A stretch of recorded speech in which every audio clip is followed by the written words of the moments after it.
Brian Sabian left to become an advisor at the New York Yankees to go help out Brian Cashman. He's making the rounds. He's going to join Willard or Dibbs at 10:30 today, right here on 95.7 The Game. Here's what he had to say about his role with the Giants over the last couple of years. I was involved to the point where the draft was kind of my wheelhouse, and now that goes year-round as well as you start in February. It doesn't get open until July. I was seeing that I was becoming less relevant in the big picture over time. I still had the same passion for the game, and I still wanted to contribute, mentor, give back, so to speak. But perhaps it wasn't happening here to my liking. And when my contract ran out, I was very fortunate to put in the call to Cash and talk at length about how I could rejoin the club. And he discussed it with Hal, and Hal approved it. And it's good to be back in and have the face time. But so that was Brian Sabian yesterday on High Heat with Chris Mad Dog Russo, and basically got pushed out. He's basically saying, man, I thought I could offer more, and they really didn't want my voice. And here's what he had to say about leaving the game, or actually, he never left the game. No, I never left the game. I really wasn't a consultant. I was an executive vice president, more in emeritus status. But I guess people, because I wasn't in the limelight, thought I disappeared. I didn't. And I guess that's the irony about coming to a team that wants and needs you. And I do think I have a lot to offer. Going to an organization where a team wants and needs you, and he called the New York Yankees saying, hey, look, I'm available. And they're like Hal Steinbrenner and Brian Cashman was like, absolutely, come back. I mean, that's where he started with those drafts early on with Bernie Williams and, Mariano Rivera and Eddie Pennant, the core four, Derek Jeter, and all that stuff. But here's another interesting nugget here about Bruce Bochy, because Brian Sabian brought in Bruce Bochy. Bruce Bochy's now back with Texas. Here's what Brian Sabian had to say about Bruce Bochy returning to Major League Baseball on High Heat with Chris Mad Dog Russo. I think looking back, I don't want to speak for him, but perhaps, he didn't go out on his own terms. I think as he did step back and travel through our minor leagues and still had a passion for the game, if he was going to get an opportunity to kind of do his thing with somebody that understood what it was about, being associated with a Bruce Bochy managed team, then I knew he had one foot back in. Ironically, Young and him had a connection going back to the San Diego days. They got along famously early on in the process, and the rest became history. So who's it on that? Bochy was pushed out. Sabian basically was phased out. Two iconic figures in Giants organizational history. And now Bochy's back because he still has an itch to manage Major League Baseball and manage a club. And Sabian's like, I still have a lot to offer. I still love this game, and yet nobody here wanted my opinions anymore. So he moves out to the New York Yankees. The all-season from hell continues to get worse for the San Francisco Giants. It's not good. Well, every week is something different, and it's not good. You always hear this thing like, oh, the new GM wants to get his guy and put his spin on things and do it his way. And I always ask, like, when you take over a business in any industry, okay, you don't just go start firing everybody. Like, yeah, I know you want to put your people in place, but if someone's really good at what they do, wouldn't you want to absorb that individual and try to learn from them? Now, I'm not saying that you can't over time slowly replace them, but if I'm Bruce Bochy, pick the industry. He is a trendsetter. He's an icon. Right. For this organization, all right? Now, I know you want to go in all the analytics angle, and I'm going to get to that in a second because Sabian addressed something about the data and the analytics. If Bruce Bochy hasn't earned the right to kind of go out on his terms, now I'm not saying he's got to stay like Bobby Cox for way, way, way too long, but on his own terms, who has? Bruce Bochy can't even determine, right now, if I said to you right now, I ask all Giants fans, Bochy, Kapler. They're both managing right now. Who do you want? You want Bochy. Exactly. Hands down. Exactly. Bigger sample size, but you want Bochy. Exactly. I mean, just because you want your own guys, don't mean your own guys are better than what the current regime has. Then the other part of this is that, well, they brought in, and this is what a lot of people that defend Farhan and just the organization in general, well, they brought in him to philosophically be more into the modern era of analytics and data. And Sabian says in this interview, I don't know if you cut that sound. I'll play it Listen right now. to what he said about data and analytics, and I knew this the whole time, and it was very interesting. Organization. One of the misnomers, which is very ironic, we stepped up as needed, or more so through time, as far as the analytics movement. We were in the cradle of technology being in, not too far from Silicon Valley. We could access anything, whether it was big computer simulations or more so the people we had in-house. We also had very key members of our front office staff in Jeremy Shelley and Yeshaya Goldfarb that were very handy working with our IT people. So we were on the cutting edge of a lot of things that people don't know about or we didn't share because it was private and proprietary. So that's what's interesting. The entire era of baseball right now is about matchups, right, B? Right. When you agree, like the modern era is so much about matchups, the righty-lefty thing. Bochy damn near invented, and obviously I would put the godfather as Tony La Russa because he created bullpens in the way the modern bullpen is used to this day. Think of like the one-out lefty, the loogie guy, okay?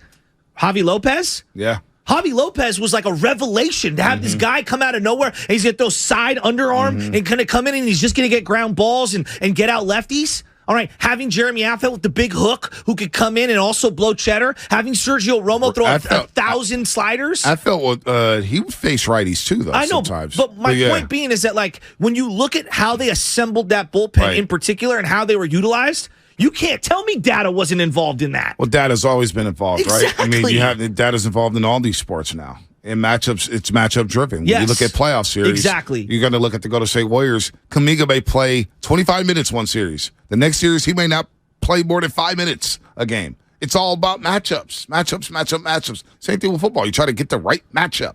Baseball, same thing. But this whole thing that Farhan and analytics and they're ahead of the curve, Giants been doing that. I know. They've been doing that. But that was a misnomer that I think that a lot of people were sold on. It's like, we're not into analytics. It's like, no, they were. Because they realize that analytics could be a tool, but it's not the end-all, be-all. Exactly.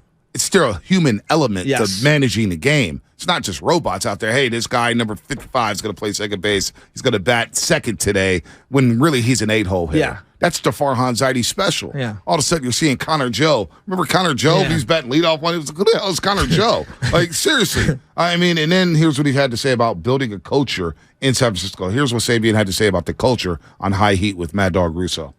Our goal was to build a culture that, if you remember our teams, we hated to lose as much as we'd love to win. But if you were going to beat us, you were going to be in probably a low-scoring game, and you're going to have to play baseball. And we were particularly tough at home and very competitive on a year-to-year basis.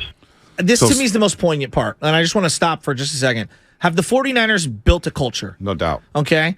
Have the Warriors built a culture? Brick by brick. Now, you could say, Joe, you get great players and that creates a culture. For sure. Retention of good talent is a start, right? When you have carryover year to year. When I look at the Giants, right now, what's the Farhan carryover year to year? I don't know. In terms of culture building? Honestly, don't know. Well, that's my biggest problem. I've been trying to figure it out for 5 years now. But the biggest Farhan supporters will say, well, look at how he turns over the back end of the roster. I don't care about that. Yeah, what about the front end of the roster? What about your pillars of the team? Your guys that you say, you know what, I could go try them out. Every day he's going to bat third. Exactly. He's going to drive in runs. He's going to hit for average. He's going to hit for power. I don't have anything. I don't know what direction. Like you say, you're rebuilding through the farm system, right? Well, the farm system, there's one guy ready to go. Yeah. Kyle Harrison. He's been here for how long? And I don't want to hear the excuses about the pandemic because everybody had to deal with the pandemic. Didn't slow down the Diamondbacks. Didn't slow down the Tampa Bay Rays. Didn't slow down some of these small market teams and get their prospects up to speed. So that's an excuse. You win 107. You get worse in the all season. Well, there's nothing to build on. You didn't build on anything. So I don't know the direction. I don't know. And then it's again December 30th. He comes out with this quote talking about this offseason was an endorsement that people want to come play for the Giants. What the hell are you talking about? It's just delusional. I mean, now Sabian's out here stunting on you, saying, these guys didn't use me. Now it's a good time to leave. People are leaving the organization. Like the way we were talking about Jeff Garcia and how I think it took a bunch of years for us to be able to contextualize how good he was or how important he was. I feel like Brian Sabian over time is going to be looked back at by more fans and more fans. I know there's a lot of people that appreciate and recognize what he did, but I don't think we've truly understood how great he was. You know why? Because there's no ceremony for him. Wow. Where's the plaque at? Where's Sabian's name up there next to all the retired numbers? It should be up there. Well, where? You're screaming about this. What about Sabian? Because, it dawned on me with the way people talked about Farhan Zaidi. I'm like, Farhan ain't no Sabian. You know, we got to that argument last year Yeah, with Lubman. I was like, he ain't no Sabian. Lubman was ready to stab you. He was. On behalf. He was going to pull a Ron Artest and break Sabian a chair did leg, this, and Sabian did this. stab you through the heart. Sabian orchestrated the greatest tenure in Giants baseball history before the World Series championships. But Bonte, 97 to 03. Bonte, we forget in 2018, the Giants, I mean, they just looked so far behind the rest of the league at that time. That's why ownership made that change. No, we understand that. Yeah, like that's what the situation was there. How are they looking right now in going into 2023? Well, then that's just on ownership making the wrong hire. Oh, is it ownership? Or is it Farhan? Or is it Bochy? Which I urge not Bochy or Kapler. In. Yeah, so it's all of them. But yes, it is forget on ownership for just a second. Is Farhan good at his job? Right now, I would say he's at best average, and you need better than average. Okay, then I because think a couple that's of years ago, fair everybody was ready to crown him. And Sabian is one of the best GMs this region has ever seen. I know. And yet we don't put any respect on his name. So why is Larry Bear quiet about this? We're getting all these statements. Larry Bear, Farhan, DeJohnson. We're getting all these statements through Twitter in the middle of the night. I'm tired of the statements. How about you face the music? We got questions. Giants fans have questions. Media members have questions. Well, and you're doing all these things via Zoom and statements. Too clandestine. Look, in the moment, obviously the outrage over the Correa thing, there was a variety of emotions, right? As the dust has settled, I've come to this realization. You just don't have anything that is a semblance of sustainable year to year. All the contracts, everything that's on there is a short-time Band-Aid fix. There's no, I look at like, and again, San Diego's an example, but San Diego brought in Machado. That started their culture. That was their carryover year to year. None of these other guys are signing up to go there or go play there if you don't have something to build with. So I don't care about if you found something in the leg or not with Correa. My big thing is I take a step back and I go, now that the dust is settled, what are we building? Like, even if Mitch Haniger has a great year this year, okay? He's only got 1 year left on his deal. Yeah. All right. Well, what about this guy Conforto? Okay, he hasn't played for 2 years. He has a great year. It's a 1 year deal. It's a 1 year deal. Now we're looking at the same thing that ended up happening with Rodon. Rodon had it was a great find. It was a great signing. A historic season as a power lefty. And he's gone. Gone. For nothing. You know what's gone? You know what's gone for me? The money coming out of my pocket, spending on the Giants. That money ain't going to them. My money's going to be gone in my bank account. Also, it's going to stay in that bank account. Did you see Gabe Kapler tweeting yesterday about California and the rain? I thought California wasn't supposed to rain. You know, we gave them way too much attention.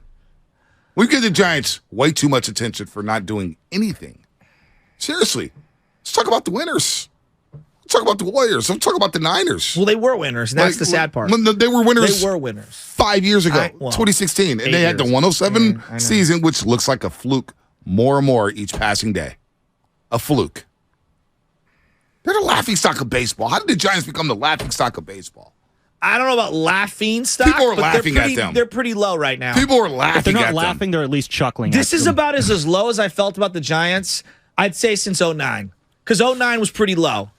Heading into that year. Before, I mean, well, I felt low in 96. Lincecum was the Cy Young the year prior. 96, but they were bad. I felt They had low. Edgardo Alfonso. Yeah, I felt, they were garbage. Yeah, they were. I felt bad in 96. But I guess you did see a little B-Weezy then. All right, I'll step back. All right. I did enjoy a Brad Penny start every now and then. Remember that? Oh, my gosh. Fast Five.